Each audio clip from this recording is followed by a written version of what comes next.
Picture this. It's 202 BCE, the dust settling on the plains of Zama in North Africa. A young Roman general, barely in his 30s, stands victorious over Hannibal, the Carthaginian nightmare who had terrorized Italy for over a decade. Publius Cornelius Scipio Africanus doesn't gloat in the moment. He negotiates terms that dismantle Carthage's military might while ensuring Rome's long-term dominance. Short-term, crush the immediate threat. Medium-term, secure trade routes, alliances, and a republic that endures for centuries. No eternal abstractions here, just pragmatic cycles of conquest, consolidation, and continuity. Scipio's genius wasn't in reckless charges or godlike visions. It was in balancing execution today with stability tomorrow. He adopted Hannibal's own tactics against him, trained legions for the campaign at hand, but always with an eye on Rome's next decade. The Roman Republic thrived on this rhythm, senators debating in the forum not for instant glory, but for policies that spanned electoral cycles, provincial governorships, and generational wealth. This is the finite horizon in action, the second point on our temporal horizon axis. Decisions optimized not for the frantic now zero horizon panic, nor the distant beyond eternal legacies, but for tangible cycles. Projects that ship in years, careers that arc over decades, dynasties that compound across lifetimes. It's the workhorse of human achievement, where short-term wins fuel medium-term endurance, without the burnout of urgency or the detachment of infinity. Jump ahead to millennia, to a Hawthorne, California factory in the early 2000s. Elon Musk, fresh off PayPal riches, pours nearly everything into SpaceX. By 2008, the company teeters on bankruptcy. 3 failed Falcon 9 launches behind them, cash reserves dwindling. The 4th launch in September succeeds, securing a NASA contract that buys time. Musk later recounts sleeping on the factory floor, iterating rockets weekly while eyeing reusable tech that might pay off in a decade. Not zero horizon desperation, though. Panic lurked. Not eternal dreams detached from payroll, but finite, survive this quarter.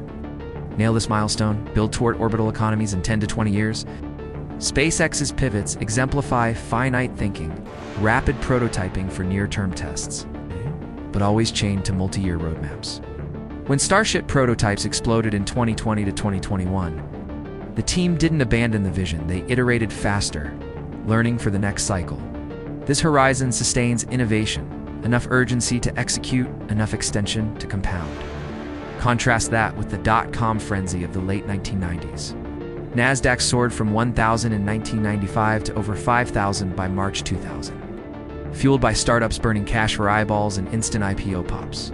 Pets.com raised hundreds of millions, spent it on Super Bowl ads, and collapsed in months when revenue lagged. The bust wiped out $5 trillion in market value, thousands of companies vaporized. Survivors. Amazon, eBay, companies that balanced growth hacks with paths to profitability over years. Jeff Bezos famously warned of getting big fast while hoarding cash for the inevitable winter. Finite horizons turned the valley's garages into enduring giants. History echoes this pattern on grander scales. The Ottoman Empire, peaking under Suleiman the Magnificent in the 16th century, expanded from a fringe beylik to a superpower spanning 3 continents.